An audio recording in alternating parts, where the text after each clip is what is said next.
Um, I guess we can call this one quick thought.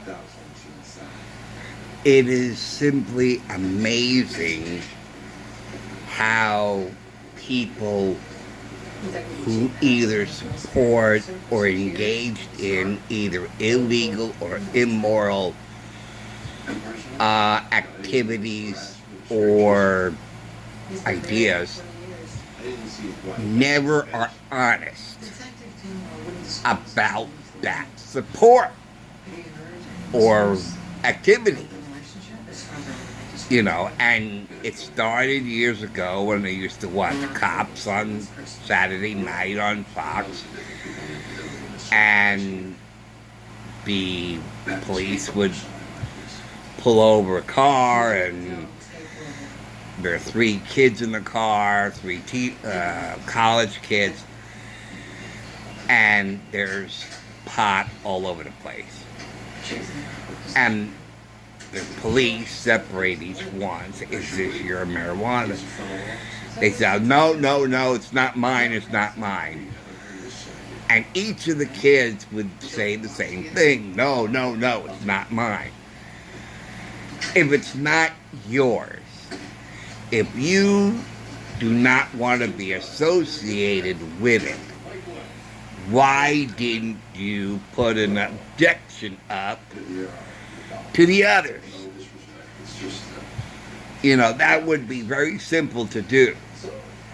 If you are so dead set against and you want nothing to do with pot,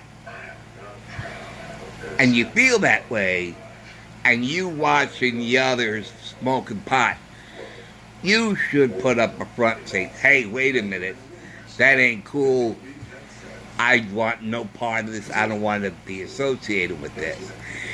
But they never did. No one ever did. But that's common sense. If you do not want to be associated with something, then you object to it. And you remove yourself from that situation. Say, I don't agree with that. That ain't cool. I'm out of here. But they didn't. So because nobody claimed ownership to the pot, they were all arrested for the pot. And because no one claimed ownership or saying, okay, I did it, they were all charged with doing it as well. And now we got a simple thing. Now here's an interesting thing, right? Is this your pot? That's a yes or no question. Is this your pot? And they answered with a lie, of course, but it was a yes or no answer. Is this your pot? No, that's not my pot. Even though he lied, I much appreciated the fact that he answered a yes or no question with a yes or no answer. Because so many people don't do that. I've been watching a lot of Congress videos or videos about Congress, where people ask yes or no questions, or on Tucker Carlson, and they don't answer a yes or no question with a yes or no answer. There was one case where a woman asked a question, a yes or no question, and she called it filibuster. I think about what Dr. Bill said. I like Dr. Bill's identification of it. Rather than calling it a filibuster, I call it an essay, which is what Dr. Bill called it. When I used to watch Dr. Phil. And Dr. Phil said that's a yes or no question. I don't want an essay answer. I want a yes or no answer. When you take a test in school, Do you answer a true or false question with an essay? No. You circle T or F. Right? If it's a true or false question, you answer true or false. You don't write an essay. Only an essay question do you give an essay answer. Okay. And when I heard Dr. Phil say that, I said, I like that. I like that. So now I use that in my toolbox. Okay. And so I watched all these videos and I hear yes or no questions. That's a yes or no answer. When I'm talking to people online and I ask a yes or no question, they always give me an essay answer. And I say, I didn't ask that. I didn't ask for an essay. I asked for a yes or no answer. And people everywhere, for the most part, do not answer a yes or no question with a yes or no answer. And so when those college kids lied and said, no, that pot isn't mine, I had more respect for them, even though they lied, because they answered a yes or no question with a yes or no answer. And that is why I have a little bit more respect for those lying college kids, because they answered a yes or no question with a yes or no answer. They didn't give an essay.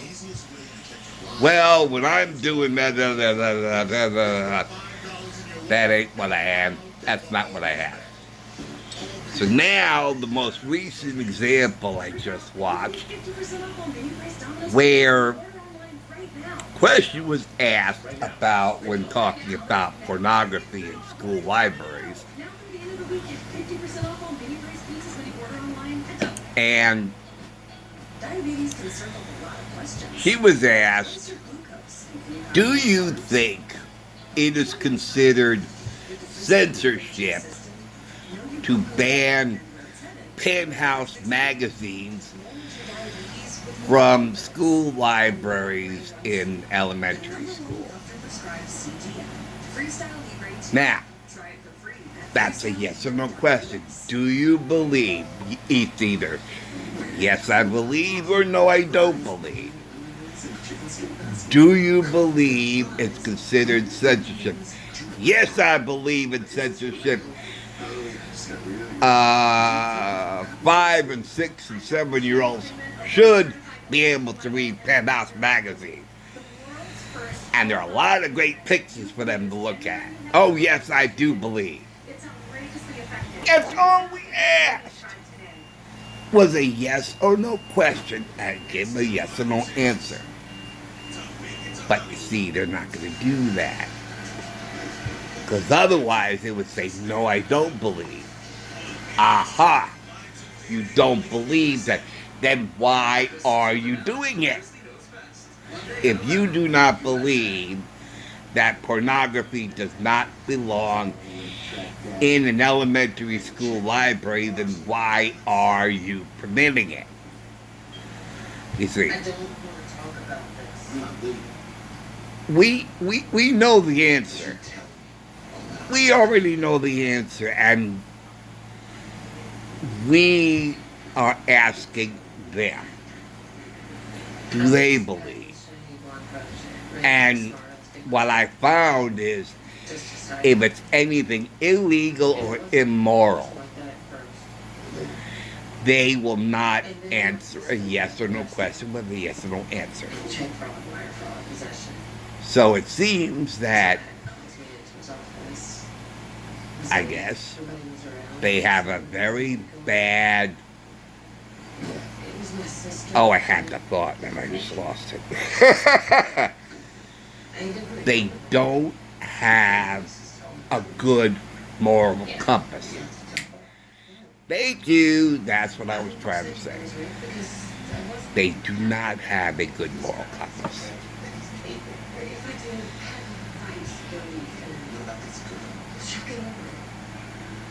It's all easy.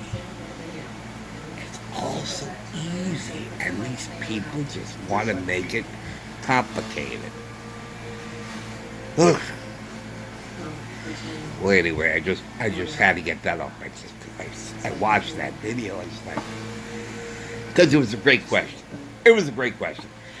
Do you believe Penthouse magazine belongs in an elementary school library? And would you consider it censorship to ban Penthouse magazine from elementary school libraries? Okay. It's just amazing. It is sick what is happening today. It is sick. I tell you, the white coats are going to be busy. White coats are coming. White coats are coming. And Bellevue and other mental institutions will be crowded. Believe me. Oh. You know what? We need to give all these people either a country of their own. Just take all these people out of all the cities and relocate them to a gated community, put a fence or a gate around them, and let them be. And then we will leave them alone, they will leave us alone. They will be happy and making wicker baskets and watching flowers and whatever. Okay? Because they're so, it's a cult. It's like a cult-like. So let's just get them all rounded up. Let's do a scorched earth, get everybody rounded up, and place them. It's not inhumane. It is very humane. Because obviously they believe a certain way, and they're very happy when they talk to other people who feel the way they do. So how inhumane is that to make sure they never associate with people that trigger them, that harm them, like that one college dean said. Just take all those kids. They feel they're being harmed by a conservative viewpoint, and they're supposed to be future judges and lawyers. And I heard that they will not allow these people to pass the bar, and they will be denied those occupations. Yay! Yay! Sanity, finally. We got sanity again. So, anyway. But that's what I think we should do. We should just get everybody together. Let them be happy. Let them party and rejoice and talk to each other. And just, whether it's binary, non-binary, all this bizarre Twilight Zone talk that they do. Let's just put them all together so they can be happy. And they're in their safe space. That's all they want, is be in a safe space. So let's put them in a safe space. Let's just get them all together. Make sure there's nobody on the outside. Just get them all into one safe space and they will be happy. Oh, yes, indeedy. And this way, they don't bother us, we don't bother them. They live the way they want to live. Let them run their community the way they want to. Let them smoke pot and let them do everything else. that they want to do, and just be binary and trans, and and that's another thing. Ben Shapiro was asked by a woman about, she was confused that Ben Shapiro was talking about being a mensch, and yet he made fun of trans people. And Ben Shapiro said, I did not make fun of trans people. There was one person who grabbed me by the neck and threatened violence on me, and I made fun of this one person who happens to be trans. Okay.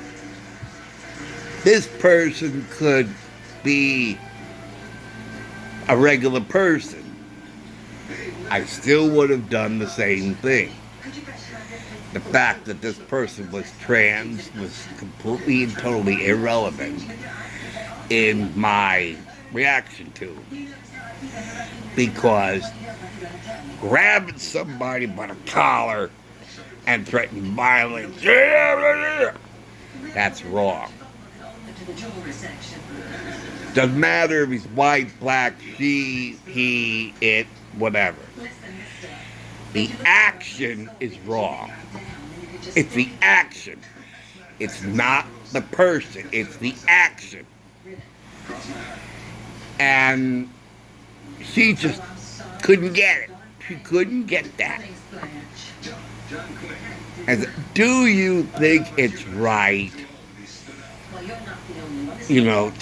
for someone to do this to you and you not having a reaction? But you made fun of trans people. I said, I did not make fun of trans people. I was reacting to this one individual. That's a bad apple. Okay? Let's call this person a bad apple. She wouldn't hear of it. She wouldn't hear of it. And I'm like, oh God. We got another one. Notify the white coats. We got another one. Okay, you want to save space. You be happy to save space. You don't get what Ben Shapiro was talking about. Fine. Let's put you in a safe space. Let's put all these people in a safe space. That's what they want anyway. They were fighting with the dean of other colleges. This is supposed to be a safe space, and you're not providing a safe space. They want safe spaces loaded with crayons and everything else, and balloons and overstuffed teddy bears and little cribs, and let's put them back in the same thing. That's what they want. That's what they want, so let's give it to them. Anyway, I know I said this was one quick thought, which is what I hesitated to call this. But, anyway, that's it for now. Thank you for watching. Thank you for listening in. I'll see you later. Take care, guys. See you soon. Bye.